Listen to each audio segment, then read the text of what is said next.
From any movie theater not playing Transformers 3, it's the IGN Digigods. Please welcome two men whose every side is their blind side, Wade Major and Mark Kaiser.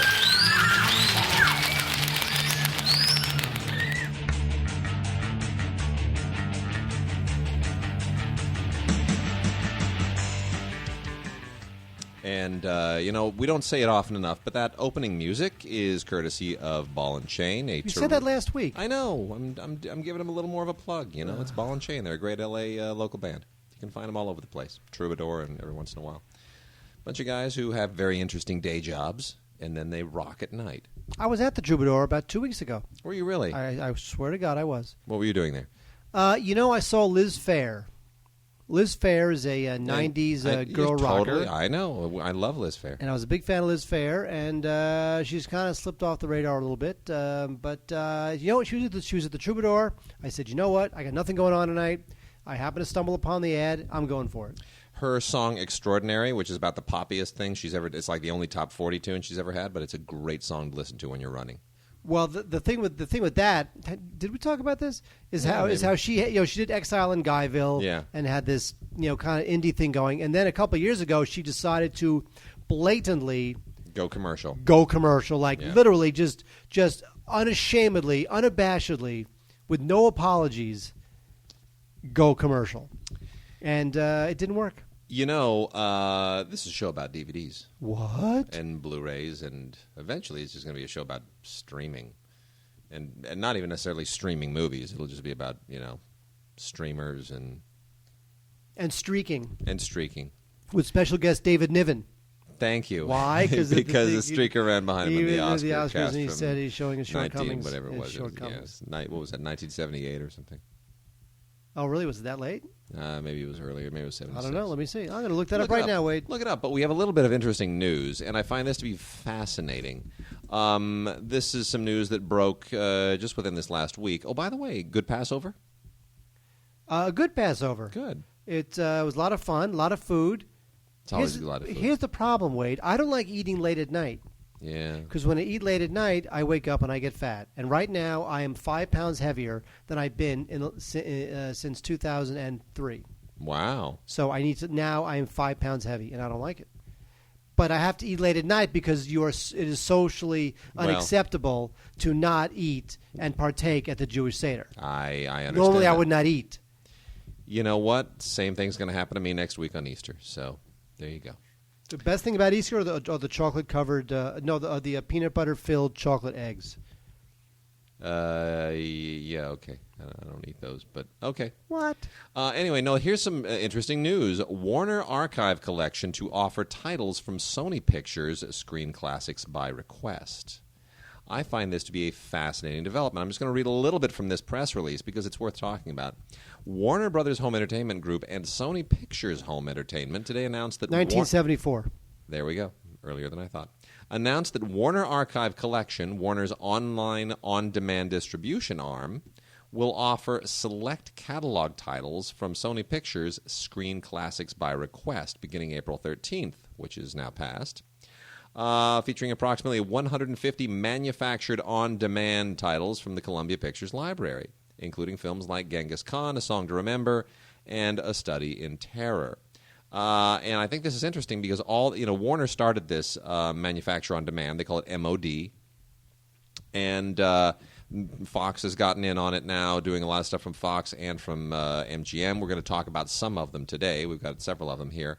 And Sony was dabbling in it, and now Sony is going to get their titles offered on the Warner site, which I find really interesting because it's basically Sony saying, you know what, Warner has a head start on this. We're not going to try to compete. We'll just cut a deal with them and make these titles available on their site, and we'll get a piece of it, and it's all gravy for us. But the weird thing is that Sony is a technology company. They make videotape, they make PlayStations. I know. You'd think that they would just find a better, even not only do it, but find a better way to do it. You would think, but it's interesting. I mean, if the choice is between not having the catalog titles and having them on the Warner site, I'll take this option any day. Oh, sure. But it's very, very interesting to me. I find that to be a fascinating and curious development.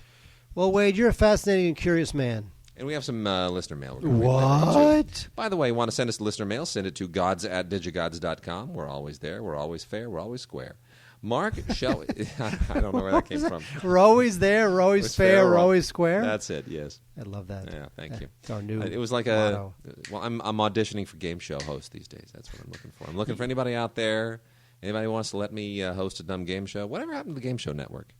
Never mind. No, it's still around. Is it? Okay. One of the shows I work on was like the top repeat on the Game Show Network. Really? Dog Eat Dog was one of the top top repeats and they on the Game Show Network. They have some original games there.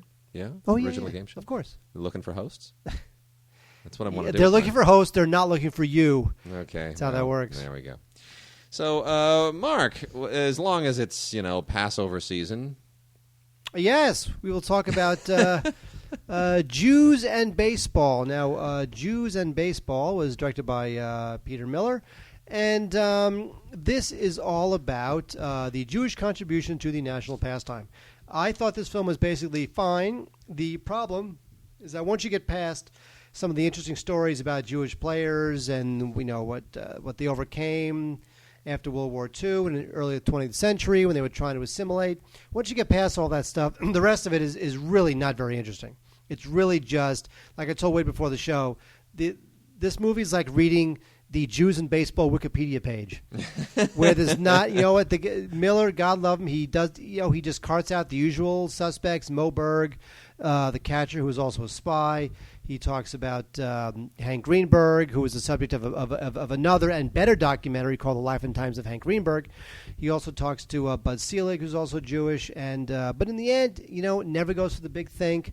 Never really tries to expand on the existing material by going with a new angle. Yeah. He just kind of puts it out there, so it's very fine, but it's very dry and not all that. There's better resources, including the Life and Times of Hank Greenberg.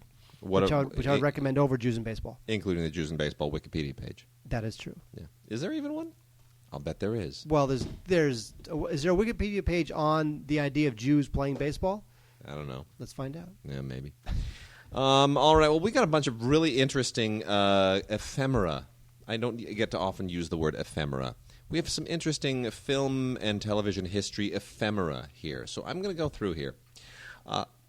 Terry Thomas is one of my all-time favorite comedic actors. I adore Terry Thomas. In fact, Jack Lemmon in The Great Race is basically doing Terry Thomas. You realize that Snidely Whiplash is basically Terry Thomas. You do realize this, right? Like all of these impersonations, these characterizations, these personifications, these indications, these retrobations would not exist. No, you're trying to... I know, I'm trying to do a thing. You're trying to gild the lily. Yeah, that's what I'm trying to do. They wouldn't exist if not for Terry Thomas. Terry Thomas, of course, that amazing British actor with the diastema and the diabolical mustache who showed up in a lot of great comedies throughout the 50s and 60s. We have a couple of films here from 1959 and 1960 on a single double feature. It's the Terry Thomas comedy double feature from VCI. VCI, of course, does a lot of great classic archival stuff. And these are the two films that you've probably never heard of before: Too Many Crooks and Make Mine Mink. The Terry Thomas film that I always like to talk about because it's just really funny is Munster Go Home, the feature film from the Munsters where Terry Thomas has the line where he says, "And then I'll bash him on the cranium with something jagged." It's my all-time favorite Terry Thomas line. Then I'll bash him on the cranium with something jagged. And he says that in a really sophisticated British accent. But otherwise, Terry Thomas showed up in so many great movies. And Too Many Crooks and Make Mine Mink it's a great double feature. It's a lot of fun. If you are unfamiliar with Terry Thomas, you should definitely go check this out. At least rent it. Each film is about 90 minutes on average, and he is so unbelievably funny. And this is great British comedy filmmaking from that great kind of golden era of the late 50s, early 60s when a lot of Ealing comedies were made and all that kind of stuff. And then also from VCI, we've got another double feature, another comedy double feature, the Diana Dorse comedy double feature. These films are An Alligator Named Daisy and Value for Money.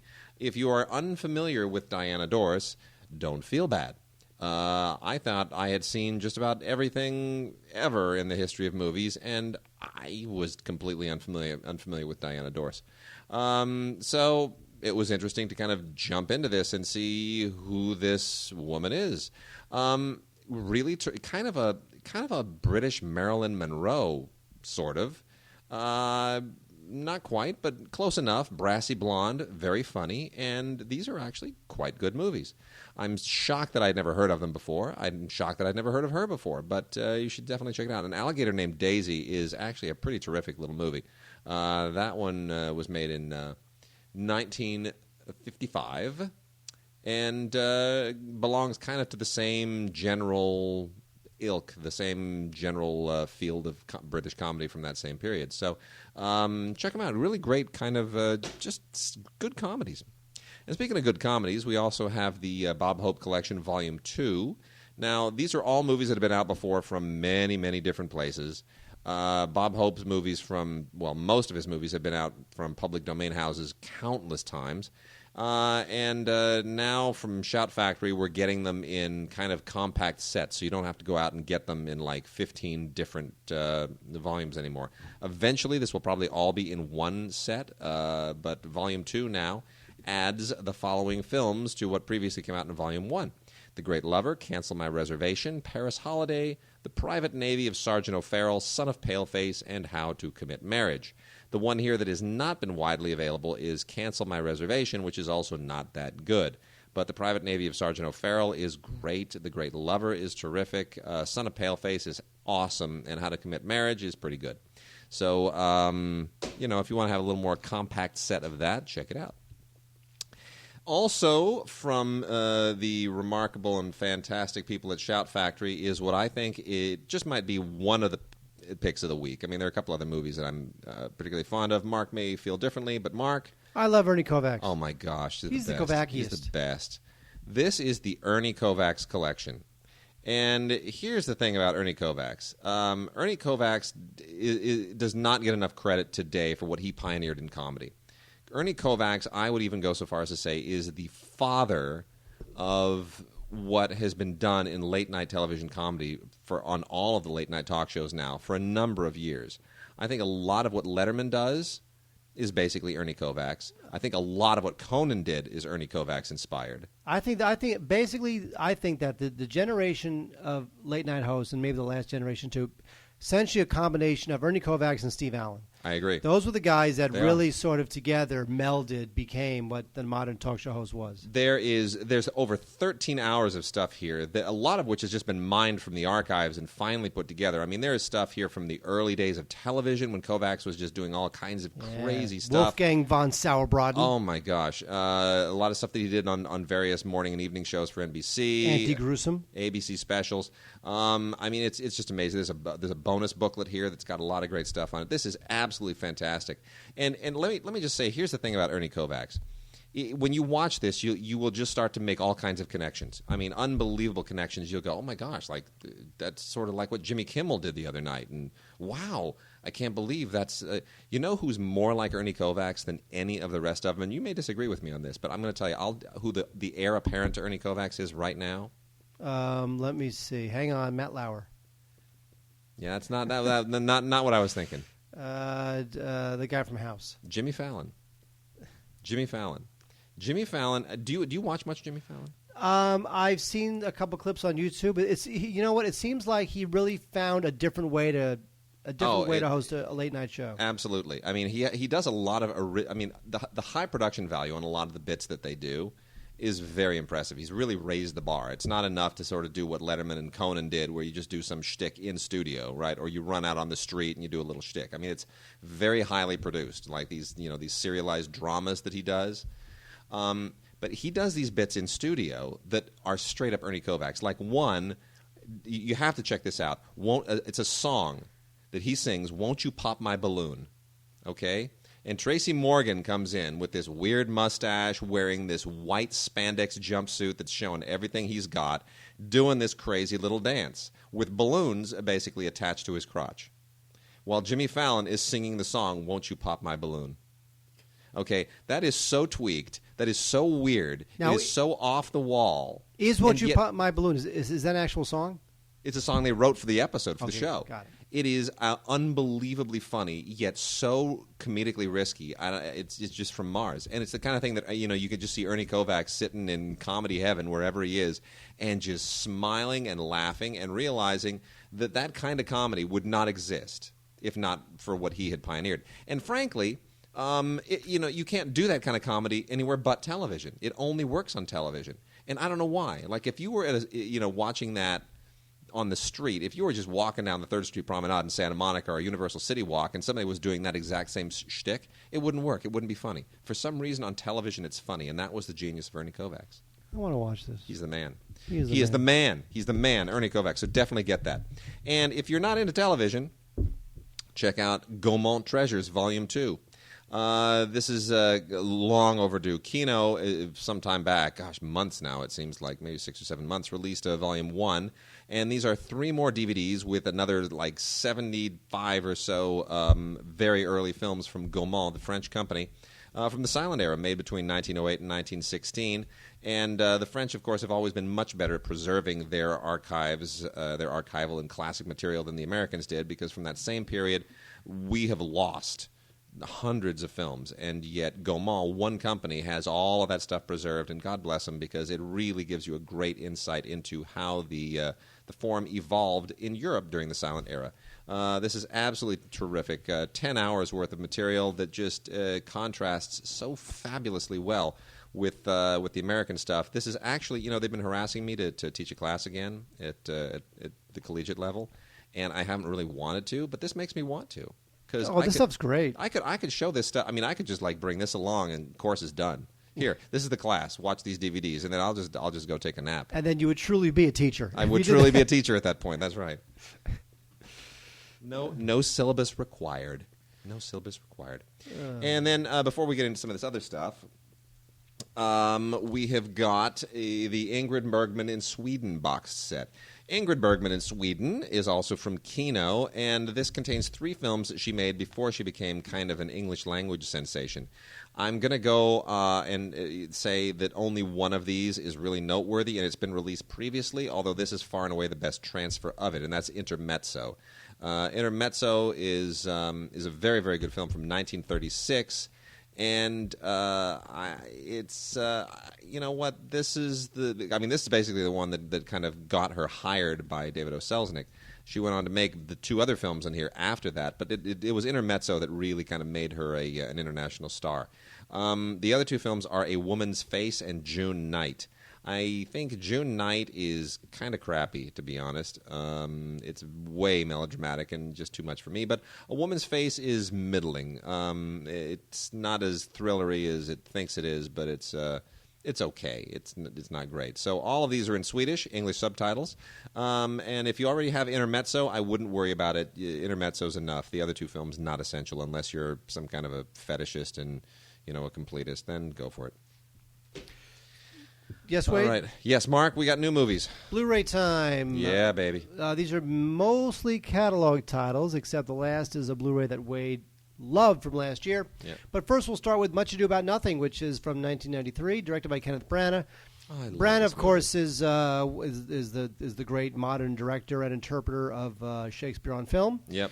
And by the way, Thor was reviewed by the trades out of Australia, where it premiered, and they both liked it. Interesting. It makes sense that they would premiere Thor in Australia because Thor is originally from the pantheon of Australian mythology. Well, Thor was it's Norwegian. Why? Seriously, why not premiere the film in? Look, Australia doesn't have much by way of population on Sweden and Norway, so just premiere the thing in Stockholm, for crying out loud. Yeah, those Australians and their mythological gods. Anyway, this is not a bad film. This is, it's unlike Branagh's Henry VIII, of course, this is one of Shakespeare's comedies, so it's light and it's fun, and Keanu Reeves actually isn't bad. It's got a good cast, Kate Beckinsale, Emma Thompson, Denzel Washington, which he's just terrific. And it's a good movie. There is a featurette making of, which is okay. This is Kate Beckinsale's big film debut, by the way. This is the film that Kate Beckinsale she plays hero in this, and this was her first big thing. Pretty great movie. Love this movie, but boy, MGM they got to do better transfers. Betty and June is also on DVD. Betty and June was Johnny Depp doing basically Chaplin.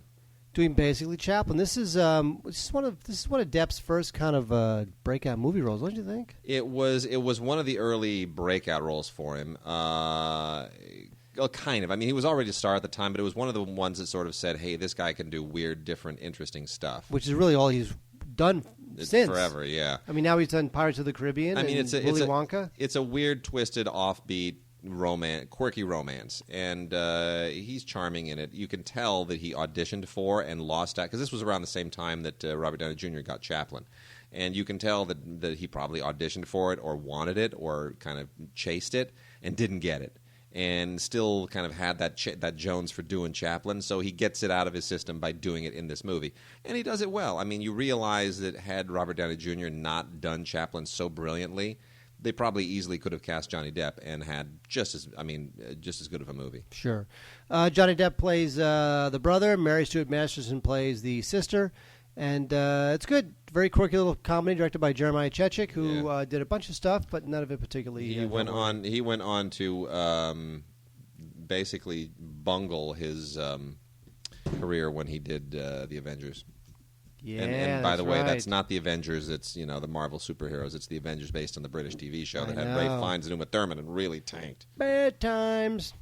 Also, bad times is the Kevin Kline and Ashley Judd Dealy Deal. The Lovely. My gosh, which I saw so at the Cannes Film Festival, actually. This was so terrible. And it was not good. It was Kevin Kline as Cole Porter, and part of the sell of it was that there was some interesting performances that were very kind of period performances, even though they're modern artists like Elvis Costello, Sheryl Crow, Alanis Morissette, Robbie Williams. But it really, really plays up the fact that Cole Porter was gay. I mean, really plays it up, which is interesting because the previous biopic, the old black and white biopic, the Cole Porter story, obviously didn't touch on that because nobody knew at the time, and even if they did, it was taboo. So this really, really plays it up.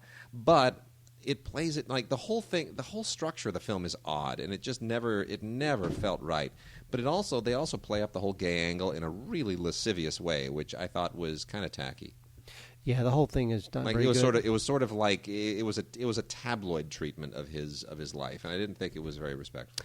I agree. A bunch of special features, including an audio commentary by director Irwin Winkler and Kevin Kline, another audio commentary by Kline and writer Jay Cox, making of.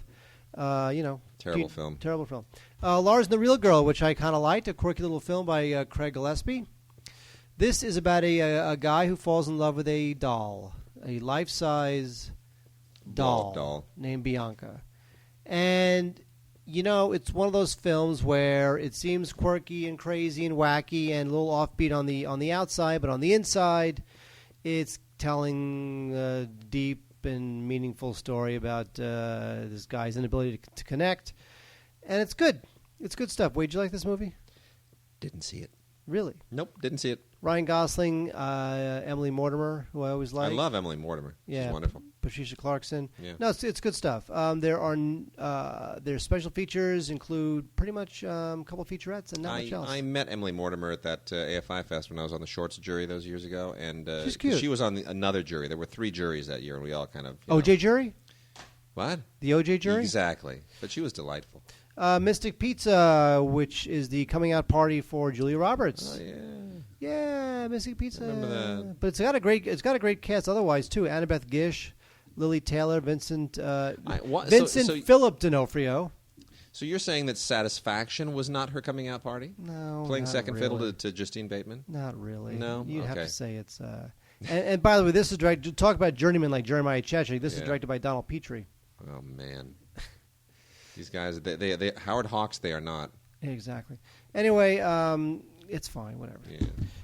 The film that Wade loves that I was lukewarm on is Peter Weir's The Way Back. Yeah, baby.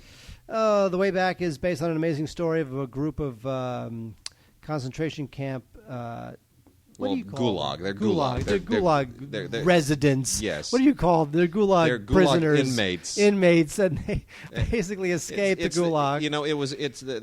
We talked about this before, but it's such a great film. I think this is a great film. It's a great old-school adventure film. It's old-fashioned, long takes and good acting and great vistas and no special effects. And you love the vistas. That's what you love. I love vistas. It's based on the book. You are a sucker for vistas. It's based on the book, and Peter Weir knew that the book had some questionable history in it, and they went and they basically made a movie that corrected a lot of the misperceptions and the exaggerations and told what they thought was the truest story of these guys who basically escaped from a gulag in the dead of winter in the middle of Russia and Siberia and trekked all the way through hell and every imaginable obstacle in their way and found their way through the Himalayas and into India. I mean, it's a great adventure story. It's wonderful. You don't get movies like that anymore. But you know what? I will say this. Of all the films we just talked about, this is the one that most deserves to be seen on Blu-ray. Yeah, absolutely. Colin Farrell's great in this movie. Yeah, that is true. And there are some great vistas in it, as Wade says. Special features include a featurette and a trailer, which means basically nothing, which means that the film was dumped out there, didn't do well, which is what happens when you dump a film out there, and now it's on a Blu-ray that is vaguely acceptable. But if you like real life, escape stories, war stories, you will like The Way Back. All right, we got 3 crap films right now. Good sell, Wade. Good sell. Thank you. This represents crap. This is junk and crap and crap and junk. Jack Black's star has been sinking now for years. I mean, Kung Fu Panda 2 will probably pop him a little bit again. But let's face it, when Jack Black is on screen playing himself, how many movies does he need to sink before people realize that he's just not a star? He's not a star. School of Rock, fine, good. King Kong, he didn't do anything in King Kong.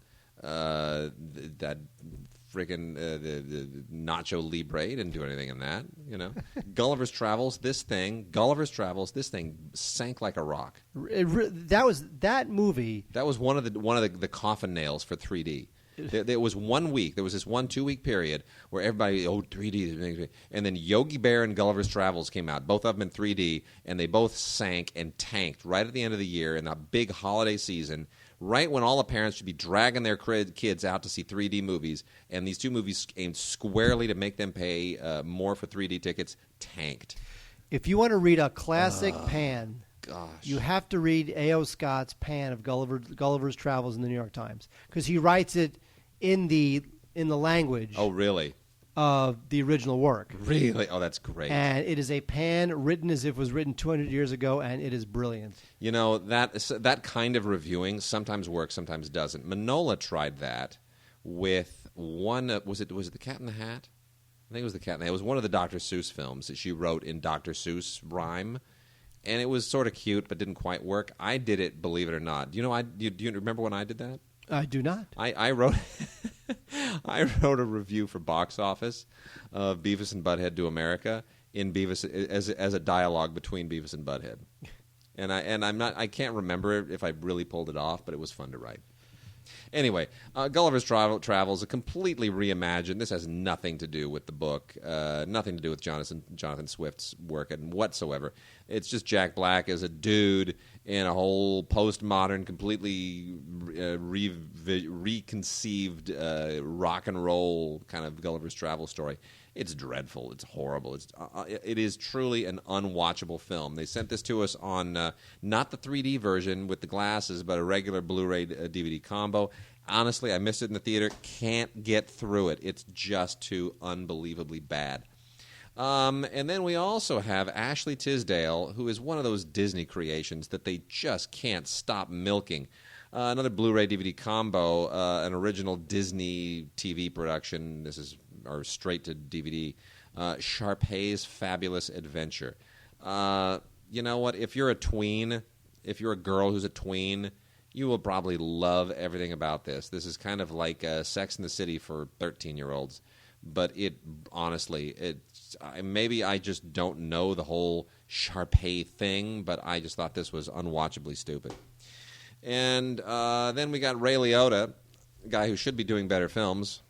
Whatever happened to the guy from Goodfellas? Where is that guy? I don't know. Man. I don't know. You know what? Now he's got a bunch of bad plastic surgery. Yeah, I know. As if he's trying to pretend he's still 38 years old. Yeah. It's not happening. I mean, it's like it went straight downhill after Goodfellas, and then there's a few things in there like No Escape that's pretty good. But then, like, my last memory of him and thinking, oh, you're a sad man, was in Hannibal.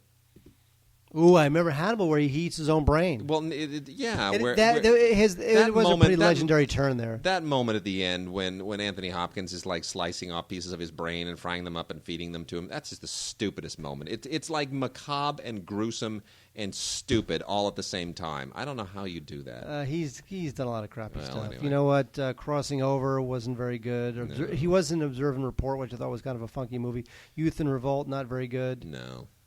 Well, anyway, this is a really cheesy crime film that he did here. It's on. They sent it to us on a Blu-ray and a DVD combo. It is Street Kings 2, Motor City, unrated. First of all, Street Kings 1, I don't even remember Street Kings 1.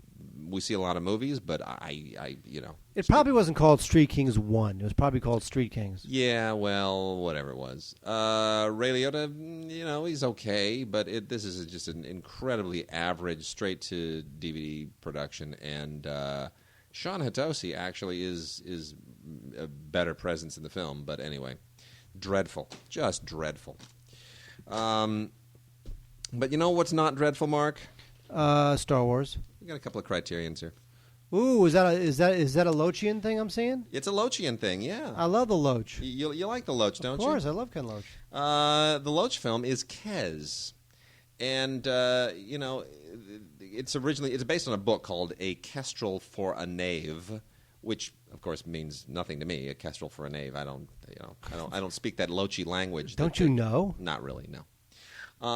But this is from 1970. This is an old Ken Loach film, and from that period when Ken Loach was really kind of making his mark, and there was a whole new breed of British cinema kind of in the works. And, this is before Frears really kind of took off, and before Mike Lee's big movies. Lee was doing some stuff. This is like after Kitchen Sink, but before Frears. Exactly. It's in that little notch, and this is really actually incredibly good. I mean, it's a working class drama like all of his stuff, but it's about a boy and his falcon. Yeah, there you go. It's about a boy and his falcon. Isn't that really pretty much the movie? Yeah, okay, fine.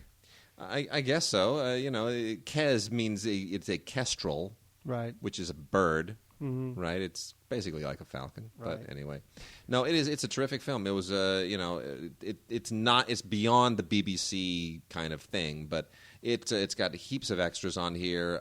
You just, a 1993 profile of Ken Loach looking back, and some early television stuff. It's great. You got to get this if you really love that kind of that working class stuff that Loach and Lee and Frears really pioneered. That's it. Oh, Loach is great. I mean, come on. Wind That Shakes the Barley, Sweet 16, My Name is Joe. I know. Peter Mullen, man. I interviewed him once. He's a really sweet, soft-spoken man. Really? Yeah. Unlike Mike Lee? Mike Lee is... He's a bit prickly. Prickly is putting it mildly. Mike Lee Mike Lee is intimidating to interview. Ken Loach is almost shy. And just kind of, he's very, very sweet. Mike Lee really challenges you. It's sort of like, ask me one dumb question and I'm out of here. That's sort of how Mike Lee is. You're on notice. Ask me just say one stupid thing. I dare you. Ken Loach was born in 1936. He's like 70-something years old. I know. It's amazing. Feels like he's just started. And then from 1989, also on Criterion Blu-ray, and Kes, by the way, that's the Blu-ray that they sent us. Also on Criterion Blu-ray is Jane Campion's Sweetie. Yeah.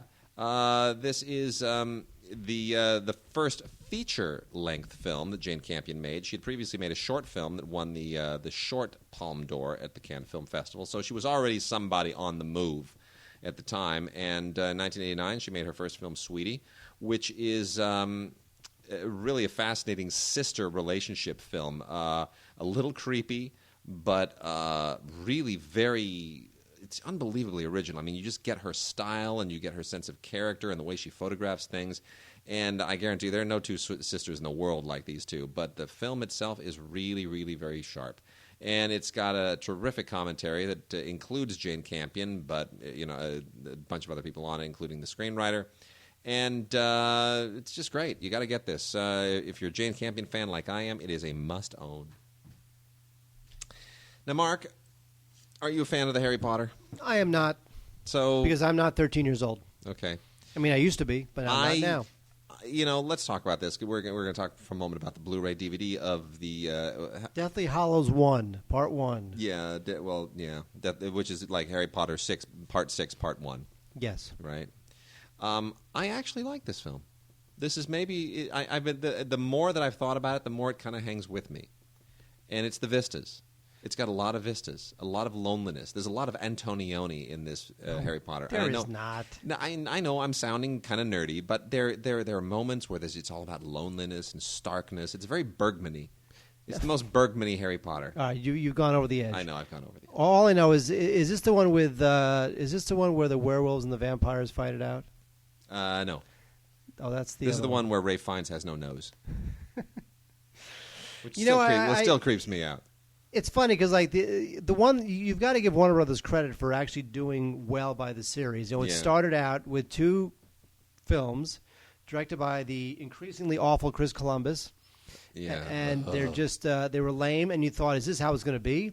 But then Warner Brothers slowly honored the material, and they made the movies darker and darker with more interesting directors. And you kind of have to hand it to them.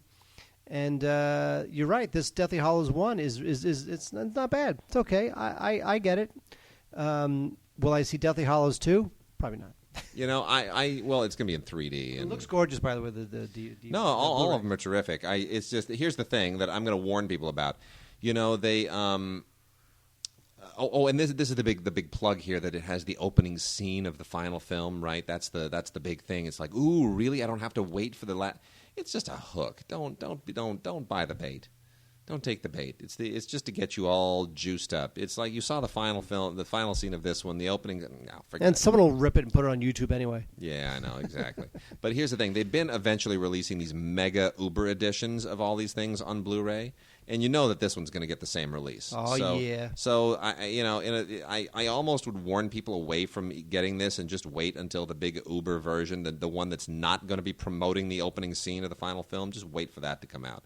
And besides, there's only one more film set to come out, and it's coming out this summer.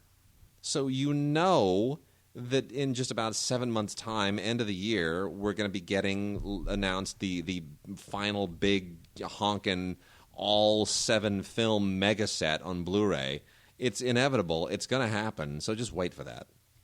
You don't have to get this now. By the way, can I just say something? Yeah, go ahead. I would like to make a DVD recommendation. And I'm making this DVD recommendation. Yes. I'm going off the charts now. Go.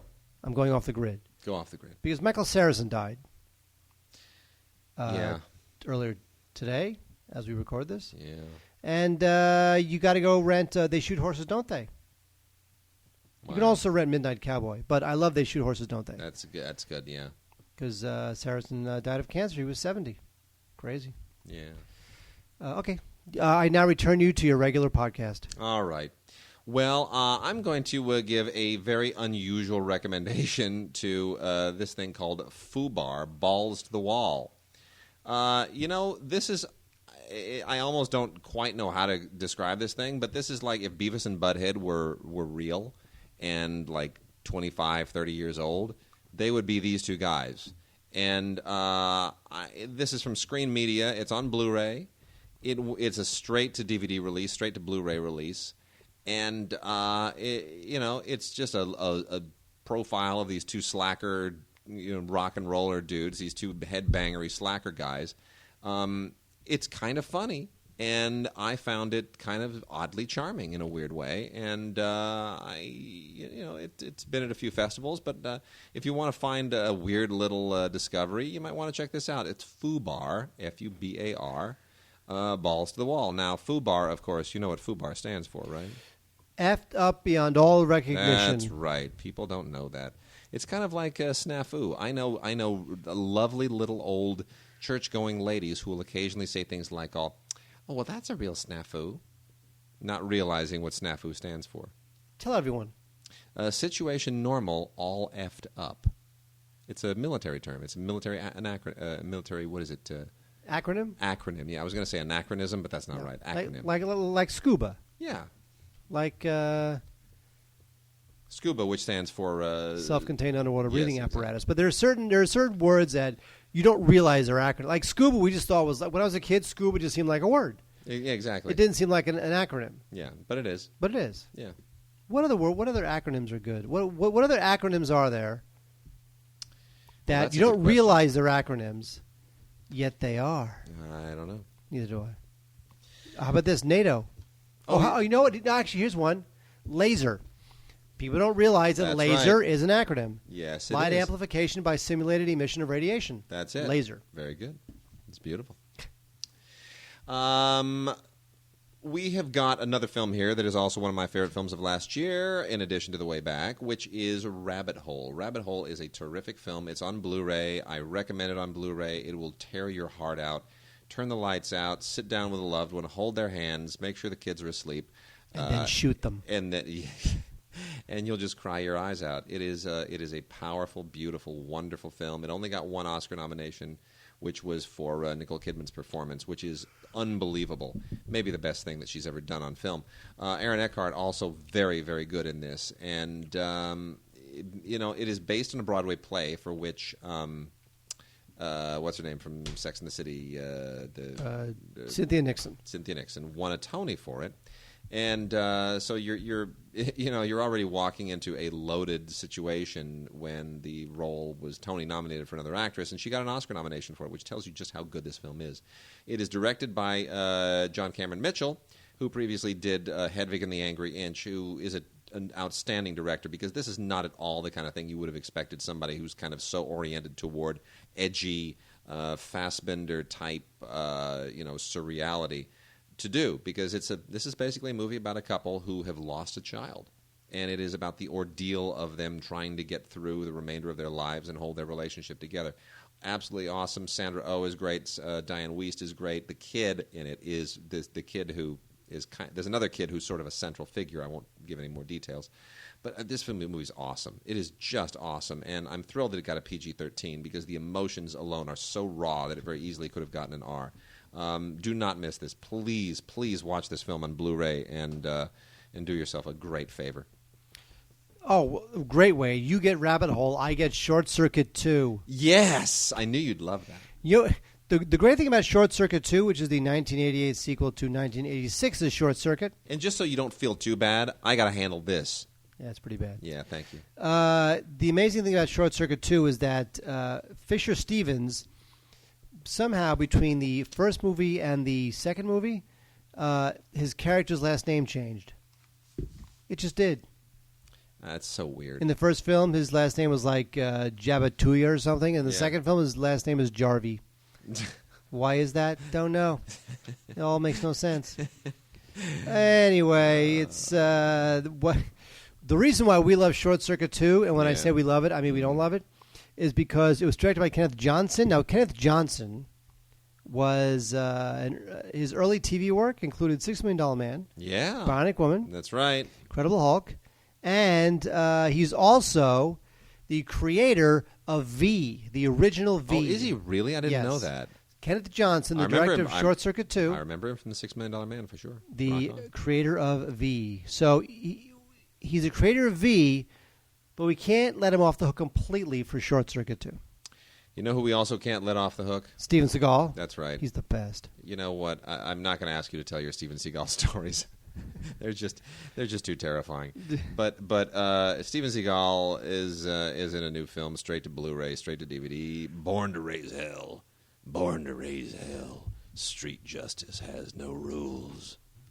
Honestly, you know what? There are guys out there in Europe, Eastern Europe. They'll give him his money. He'll fly out there. He'll do the movie, come back, spend it on whatever he spends it on, and then fly back and do another movie in Europe.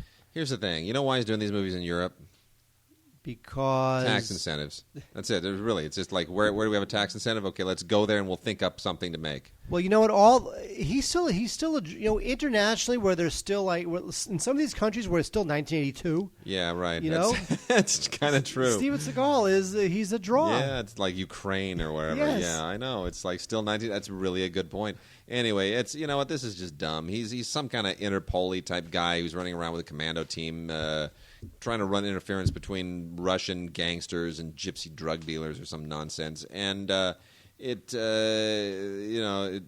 of his guys gets killed, and then he's got to seek revenge. It's terrible. Here's the problem. He's been so overexposed, and he's fat, man. He's fat. He's not. He's fat. But he's been overexposed, but not here. In the States, all he's got going for him is the reality show, Lawman. My gosh. Whatever. All right, a couple more of these Blu-rays, and then we got some listener mail. Real quickly, Mortal Kombat Annihilation is out on Blu-ray. Thank God. Yeah, right. I don't I don't even know how many of these. Gluh. I don't even know how many of these they've made. Is Mortal Kombat even a game anymore? Is there any frame of reference? Is there any reason why they keep making these? Who knows? Oh my gosh. Well, anyway, this I gave up after the first one, and this is just more of the same, and it's terrible. And I don't even know if this thing is straight to. Robin Shou is in it, so this must have been like the second or the third film, but who knows? It's just.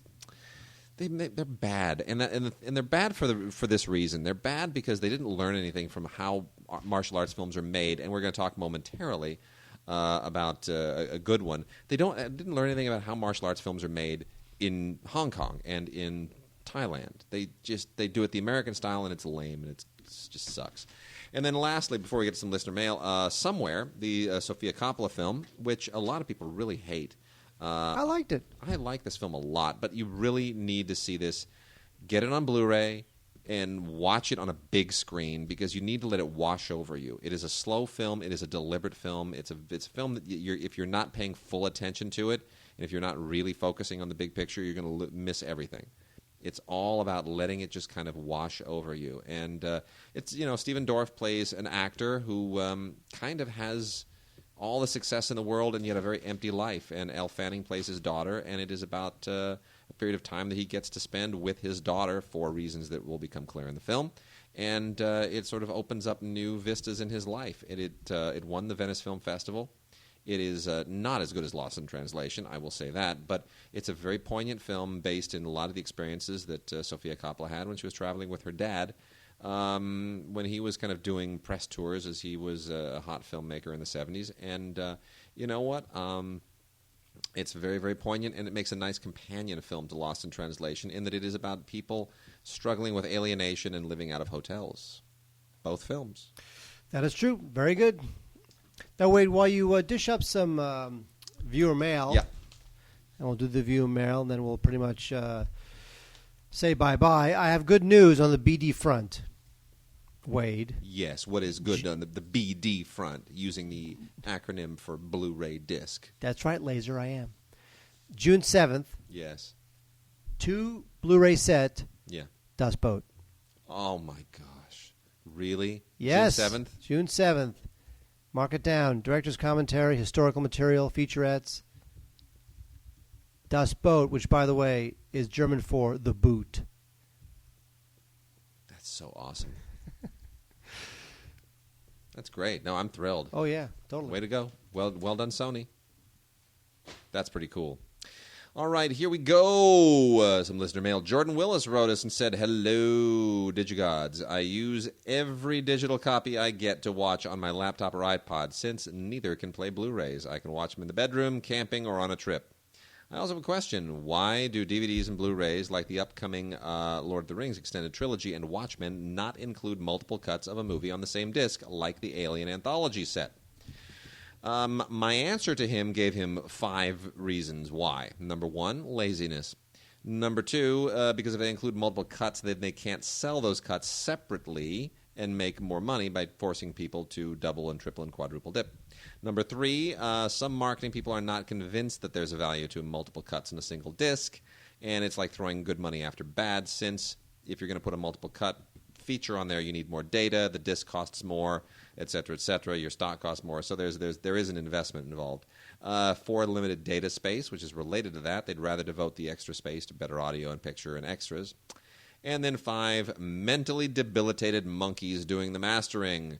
because they don't really know how. Because you could do branching on DVDs. It was considered one of the big features that DVDs were supposed to use. And how many DVDs actually used branching for different features? 0. Like 3. It was like 3. I think Independence Day was one, and maybe one of the Terminator films was another, and that was it. It was insane. So, big losers there. Another mail from Jason Vargo. Says, guys, wasn't going to say anything, but you kind of cornered me on this when you and Mark mentioned evolution and what men and women generally look for in a mate. As a longtime listener and a very long-time gay guy, I'll tell you that what I was looking for before I met my partner of about 6.5 years, not so much money or job or looks, but is he a nice guy? Is he going to treat me well? Can we have a good time together? What is his moral character? How does he interact with family and friends? Etc., etc. And yes, Mark, looks do come into the picture. So they're there. Screw what anyone else thought of on that count. He says, speaking of health DVDs, and this, was, of course, was the our discussion about exercise DVDs. That's where all that came into play. I wanted to give a shout-out to a book called Just 10 Pounds, Mark, with your weight. Just think about this, okay, your weight issue. This is timely, right? The author came and spoke to our company in February, and what he says isn't revolutionary. He just gives you tips and ideas of different things to do, which you may or may not thought of. Become a cheerleader for someone else, and that positive energy will come back to you, making you feel great. See? I always feel great, Wade. A lot of people at work, me included, stand at our desks. According to Live Strong, control portions, be conscious of what you eat, and basically stand up. It burns a huge amount of calories in just 8 hours. See? Be a nice guy. Stop being such a jerk. I walk a mile every day. Do you really? I do. I Seriously? walk from my office to the Grove and back every day. Seriously? For lunch. That's pretty impressive. Yeah, well, then why am I 5 pounds heavier? I don't know. Maybe you need to run. I'm not running. I'm running 7 miles tomorrow, man. 7 miles after I, get this show Eat produced and all that stuff. You have to eat it. And I've got 6 more films to watch for freaking NPR on Friday. It's insane. And then lastly, Lars Kolsing writes regarding the Spartacus Blu-ray, and he says the 50th anniversary Spartacus Blu-ray has been criticized for its over-enhancement, and the Criterion Collection DVD is still regarded as the best release of the classic film, even by the restorer of the film itself, himself, Robert Harris, who came forth to bash the release. Is there a new Blu-ray release in the works for the movie? I would love to buy it. I would love to have the definitive release, and I don't want to buy the movie twice. And Robert Harris, full disclosure, is a good friend of mine, and we go back a ways out of the whole Lawrence of Arabia fetishist group. And he's not fond of the Blu-ray, and the Blu-ray is fine if you're watching it on a small television, or if you're not really a super purist, it's perfectly fine. But upconverted, the Criterion, I'd get the Criterion just because the extras are tremendous. The odds of getting a better Blu-ray, dodgy. Maybe if Universal kind of gets their act together and actually does it at some point in the future, but they need some pressure to do that. They are never going to let Criterion actually get another crack at doing it on Blu-ray. They just won't. They're not going to renew that license. So there that is. All right, Mark, shall I blow through some of these martial arts films? Only if you promise that the show will be over after you're done. It'll be over right after I'm done. We have and then I want to mention these MGM things real quick. The manufacturer on demand deals, because these are kind of interesting. Here, take a look at some of these. You may have heard of some of these. Mark, you look tired. I am tired. I know. Muay Thai Fighter. It's pretty good. Not the best of these Thai films. There are a lot of these Thai films that are coming out now. But this one, if you know the whole Thai kickboxing thing, the whole Tony Jaa thing, this'll do the trick. It's decent action, not such a great script. On Blu-ray, this is also a Thai film. This is called Vanquisher, and I think this is marginally better. It's I like the fact that it's female-oriented, a little bit like the movie Chocolate. It stars Sofita Shriban. And I like her. I think she's got more in her. The movie, this is not probably the best film that she will ever do. So give a look. Enjoy what she can do. This girl she just lays them out. It's very impressive talent. And then we have a thing here called Goemon. His crimes will save a nation. This is a little bit too flamboyant. This is kind of like Japanese mythological folklore gone completely wacky and over a cliff. And the way they're making Japanese films these days, it's a little too tricked up for me. There's a little too much digital manipulation and all that kind of jazz going on. It's impressive in fits and starts. Probably worth a look if you're a fan of that kind of genre. But I would personally recommend The Secret of the Urn, which stars the amazing Konosuke Nakamura. This is directed by Hideo Gosha.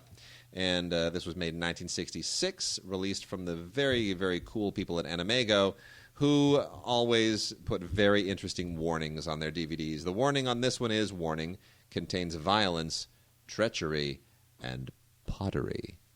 Mark? Yes? Pottery. I don't get it. Mark, what are you doing on the other side of the room? I'm getting a head start on writing the metadata for next week. Okay. Mark's getting a head start on the metadata. Anyway, no, Secret of the Urn is actually a pretty decent, from a period that had all these great Japanese samurai sagas, all these really great action sagas in the 60s, in particular, right in the mid 60s. This one really measures up pretty darn well. It all centers around a stolen urn that is sort of a clue to finding a hidden treasure, and this, once you got something like that in your possession, everybody wants a piece of you. Would have made a good video game back in the day, but it's a better movie, and it's got some really, really cool action in it. Then lastly, big shout out to Ip Man 2, Legend of the Grand Master, starring Donnie Yen. This is at least as good as the first Yip Man, or Ip Man, depending on how you sort of want to pronounce it. And it's fascinating that Donnie Yen is having this career revival. He came of age at the same time as Jackie Chan and Jet Li, and now they're sort of done, and he's having this revival. And Ip Man has a lot to do with that. This, of course, is Ip Man, the great martial arts master who taught Bruce Lee. And there's going to be a third film, because that's where Ip Man 2 ends, with him being introduced to this young kid named Bruce Lee. It's pretty great. This, of course, is right after World War II. It's a little bit of the same thing. The plot is sort of the same as Ip Man 1, and Ip Man 1, is World War II fighting the Japanese. Now it's the British colonials. It's somehow the same dynamic, but great film, absolutely fabulous Blu-ray transfer, courtesy of the people at Wellspring, who have been doing really just bang-up work on their releases lately. And then lastly, before we completely sign off, music's going to kick in soon, I just want to name a few titles here from the MGM manufacturer on demand line that is being released by 20th Century Fox. Some of these films would absolutely never have seen the light of day if not for the manufacturer on demand system, so be thankful for it. John Forsythe in Captive City, directed by Robert Wise, believe it or not. Not a great film, but interesting enough, and a good performance by John Forsythe. Gregory Peck and Desi Arnaz Jr. in Billy Two Hats, a completely bizarre Western that had slipped me by entirely. Not good by any means, but directed by Ted Kotcheff, who did Uncommon Valor. Uncommon Valor, and who's been a TV producer of one of those police things, one of those procedurals for years. Olivia de Havilland, Robert Mitchum, and Frank Sinatra in Not as a Stranger is another one that is kind of it's a weird medical drama that I had never even heard of. One I had heard of is Queen of Blood, which is kind of funny, actually. Basil Rathbone's not his finest hour. This is a real cheesy science fiction film from the exploitation era. This was an AIP picture made for Sam Arkoff over at AIP. It's Alien Vampires. That's all you need to know. Return from the Ashes. Directed and produced by J. Lee Thompson with Maximilian Schell, and this is kind of a lame one. That's a negligible entry. Two Left, The Black Sheep, another hysterical exploitation film with John Carradine, Bela Lugosi, Basil Rathbone, Lon Chaney. You will not believe what an insane, stupid, weird movie this is. Haunted house and monsters. It's just completely freaky. And then lastly, How I Won the War with John Lennon and Michael Crawford. This was directed by Richard Lester. It is one of the lost Richard Lester films. People have wanted it on DVD forever. It never got released as a regular commercial DVD, but it is now out manufacturer on demand, so don't miss it, because odds are heavily against this ever being on Blu-ray. So How I Won the War, John Lennon's great performance. Mark, say goodnight. Good night.